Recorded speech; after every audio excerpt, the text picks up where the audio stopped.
Olá pessoal, tudo bem?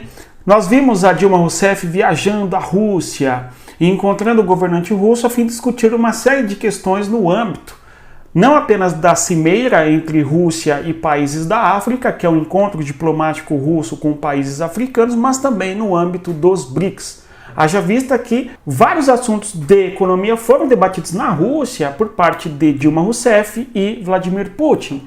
E aí muita gente se pergunta, mas o que a Dilma Rousseff tem a ver com economia, BRICS, Rússia? Bem, é disso que nós falaremos no vídeo de hoje. Antes, eu gostaria de pedir para que você deixasse o like, se inscrevesse no canal e também acionasse o sino de notificações. Mas ainda eu gostaria de pedir para você divulgar o nosso conteúdo. Você com certeza deve ter um amigo que goste de geopolítica e certamente aprenderia bastante aqui discutindo conosco em nosso canal. Olá pessoal, tudo bem? Seja bem-vindo mais uma vez aqui. Conforme nós falávamos, Dilma Rousseff viaja para a Rússia e encontra o governante Vladimir Putin e muitos assuntos importantes se desdobraram daqui. Além disso, nós temos a Rússia também hoje liberando grãos da Ucrânia para países da África. Vamos tentar entender qual que é a lógica geopolítica da Rússia com estes eventos que têm acontecido. Primeiro que a Dilma Rousseff, ex-presidente do Brasil, conforme todos sabemos, é presidente do Banco dos BRICS desde 2023, quando assume em março a presidência por indicação de Lula. Bem, a Dilma Rousseff então presidia o Banco dos BRICS, que é o acrônimo para o Brasil, a Rússia, a Índia, a China e a África do Sul, conforme sabemos. Este banco é fundado em 2014. A fundação deste banco tem um objetivo muito importante, que é fazer uma alternativa aos países que buscam recursos no sistema econômico internacional. O FMI, o Banco Mundial, são instituições que reconstroem a economia do mundo no pós-Segunda Guerra Mundial. Porém, os países pouco favorecidos, emergentes ou ainda não desenvolvidos, são países que têm dificuldade, muitas vezes, nos recursos e nas condições impostas pelo FMI e também pelo Banco Mundial para conseguir dinheiro para reconstruir suas economias ou mesmo investir em projetos locais e tal. E nesse aspecto e para esta finalidade, desenvolver os países emergentes e em desenvolvimento, que nasce o BRICS lá em 2014. Temos que o BRICS, apesar de ser um banco de países emergentes, estes países emergentes, no caso o BRICS, se configura como uma espécie de novo polo da geopolítica internacional. Nós temos que, apesar disso, não somente os BRICS pertencem como membros deste banco, outros países já fazem parte do Banco dos BRICS. É o caso do Bangladesh, do Egito, por exemplo. Além disso, existe um projeto para a expansão do Banco dos BRICS. E percebam que há uma diferença importante entre o Banco dos BRICS e também o BRICS como um todo. O BRICS é um acrônimo para os países emergentes, conforme nós sabemos e falamos, mas não tem outros países além desses 5. É claro que em agosto se debaterá a expansão eventual dos BRICS, porque muitos países estão buscando entrar nesta instituição, conforme nós estamos observando aí nos desdobramentos da geopolítica atual. Além disso, há uma outra discussão importante debatida por Dilma Rousseff e Vladimir Putin, que é o uso do dólar na economia das transações comerciais do BRICS. Ocorre o seguinte: o dólar é a mais importante moeda utilizada no comércio internacional. Isto é muito claro, isto é evidente. Coisa de 60% das transações comerciais do mundo são feitas no dólar, ou através do dólar. E aí nós deveríamos perguntar, mas as demais transações econômicas são feitas em qual moeda?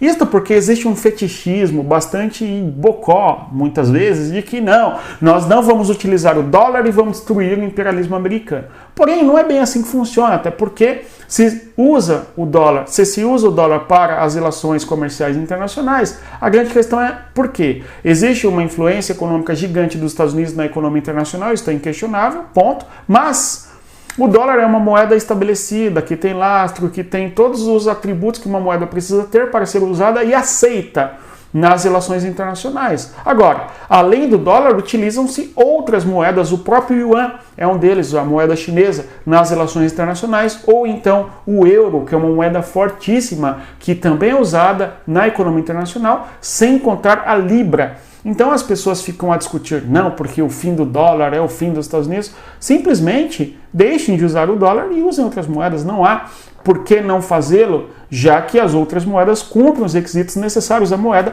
para ser usada na economia internacional.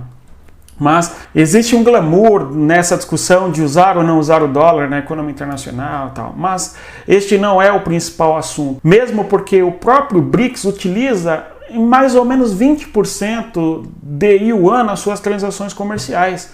Então as transações comerciais entre o BRICS, no caso Brasil, Rússia, China, Índia e tal, é feita em torno de 20% com a moeda chinesa. O que se tem é um debate para a expansão do uso do yuan.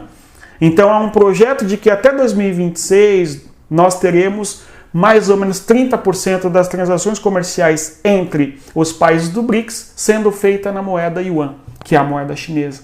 Então há uma espécie de mistério aqui quando se fala do dólar e tal, mas o dólar é usado como moeda internacional, assim como qualquer outra. A questão é que é uma moeda forte, que tem vários atributos que a fazem ser a mais aceita nas relações internacionais. Se o BRICS tiver outra moeda, use-a, e assim está fazendo. Já o faz, só pretende expandir o uso de outra moeda, que é o yuan no caso. E aí fica uma pergunta: à medida que nós tivermos uma China forte em vários aspectos, militar, tecnológico, nuclear, econômico, tal, cultural, será que não se troca o imperialismo do dólar pelo imperialismo da China no longo prazo? Ou não? Fica aí esta pergunta. Bem, então Dilma Rousseff foi para a Rússia, discutiu-se bastante ali antes deste encontro, justamente de que o BRICS emprestaria dinheiro para a Rússia. Mas, como há uma condenação bastante forte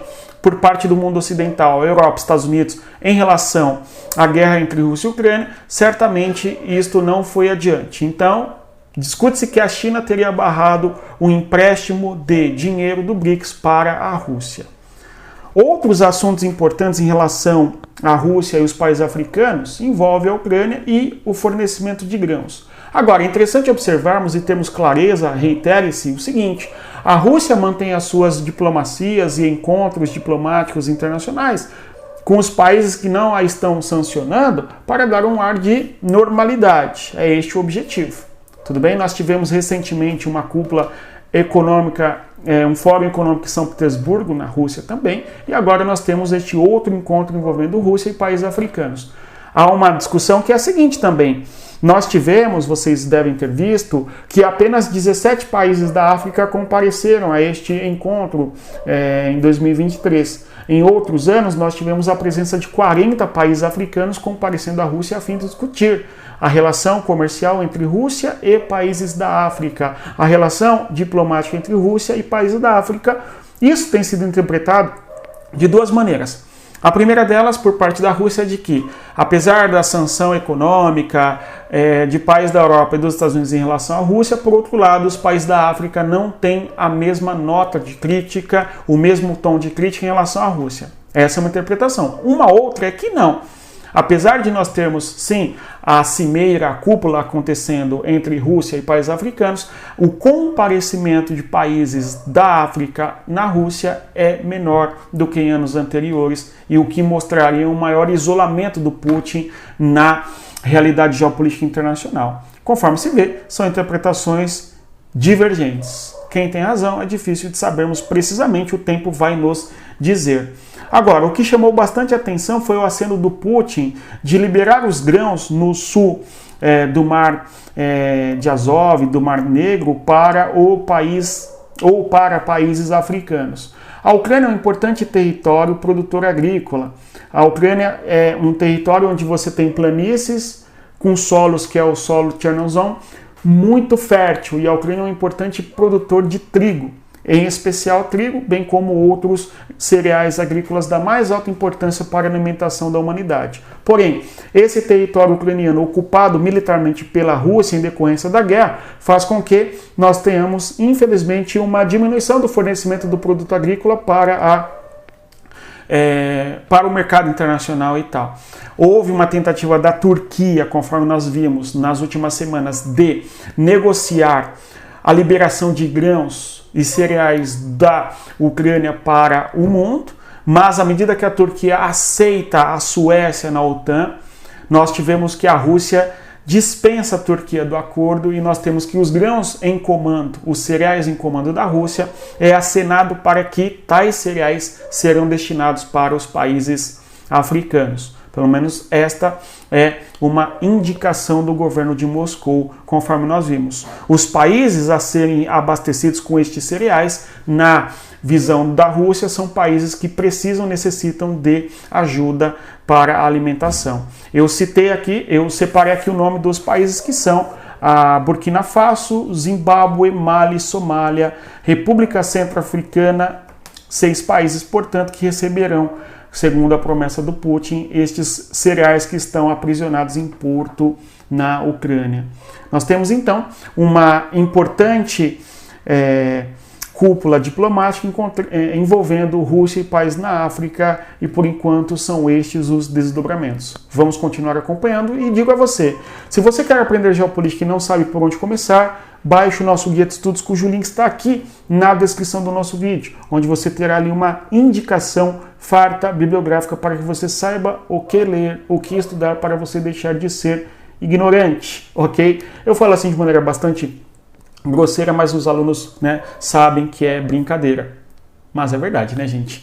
Então, não mais é isso. Conforme sempre digo aos meus alunos, respeitem a geografia e até mais. Tchau, pessoal.